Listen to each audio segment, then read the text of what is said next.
I'm going to try to do some videos as singular topics. After removing the old cord gasket from the cover, I'm using a wooden stick to clean out any debris or old silicone since the cover is made from aluminum. It was then wiped with a brass wire brush and a paper towel wetted with acetone. I put cord gaskets in by fitting them into the curves or recesses first, then return and fit the areas in between. If you try to lay these down in a linear fashion, they tend to get a little stretched and fit poorly until you remove it and try again. The cost of the Motorcraft gasket is very reasonable.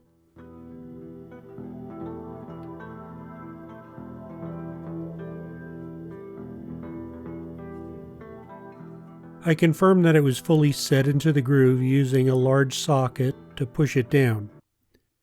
If you have a wallpaper roller, it works better. I have one. I couldn't find it.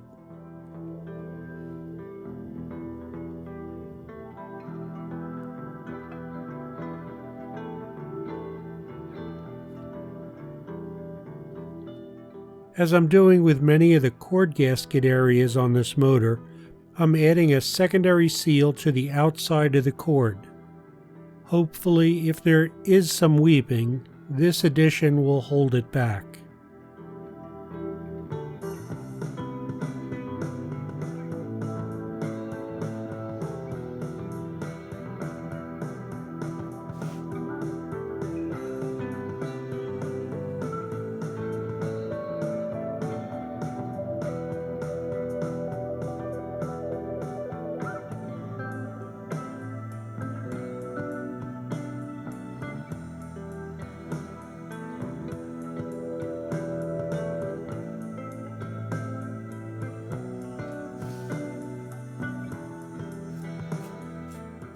In both the Ford and Navistar manuals, the parting lines get dabs of TA31 silicone to fill any gaps that might be present. I did something not in the manual. I shaved down these little nubs to about half their height.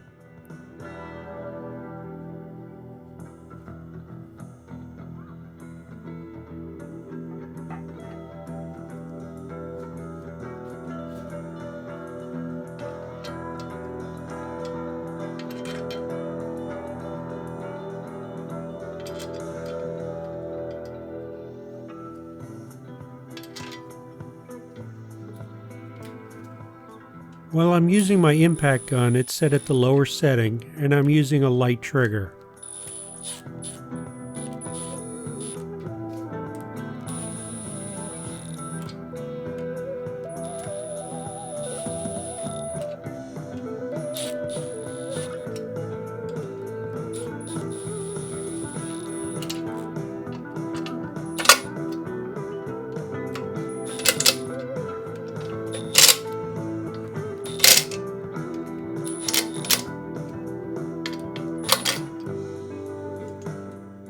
You can tell how little the impact torqued it down by how much I need to rotate the bolts by hand.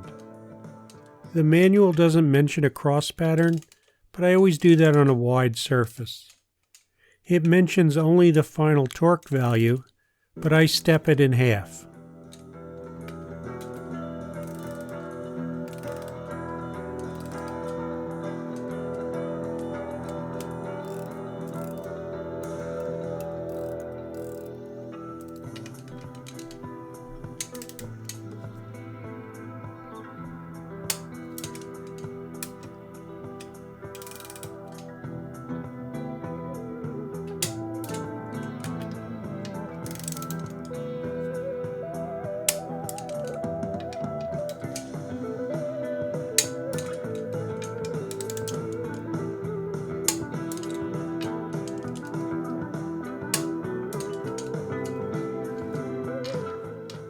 I didn't have these top bolts in my rear cover parts bag, probably as they were removed from the earlier teardown and separated.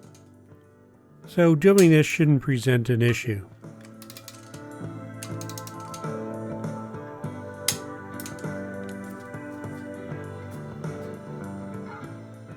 This is the updated seal from Ford.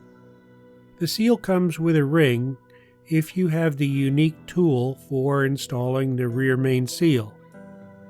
The tool is machined for the older style seal and the updated version. This one is a Stallion tool from Freedom Racing.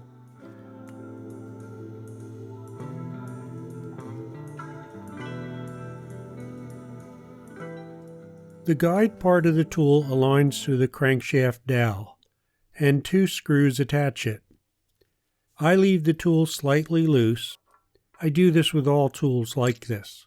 You can always have slight tolerances to any installation tool.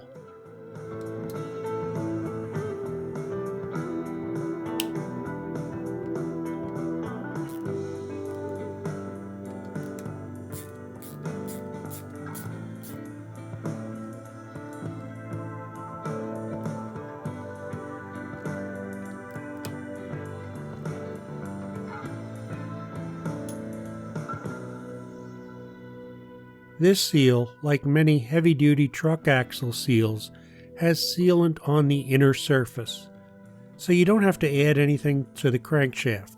No Loctite. And then you slide the seal onto the guide.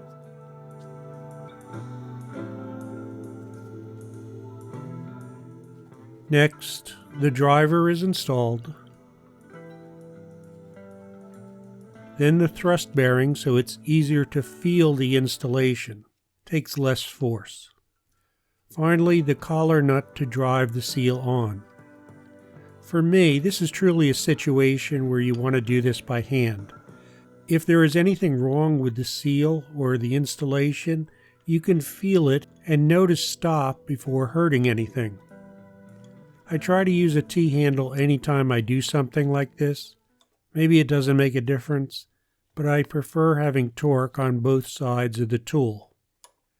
As you get close to completing the installation, you can feel the adhesive on the inner diameter starting to fuse to the crankshaft, which should have been wiped free of any debris or oil before starting all this. This is one of the most straightforward assembly of parts on this motor with the tool.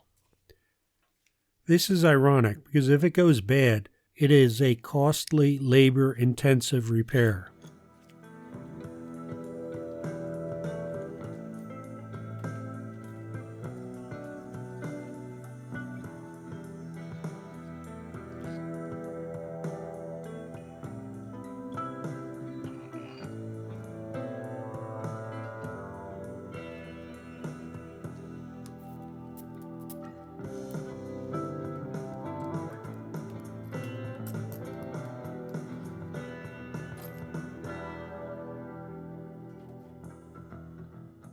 You do want to check the fitment, making sure that it sits flat to the cover, inserted a little past the crankshaft end, and even all the way around.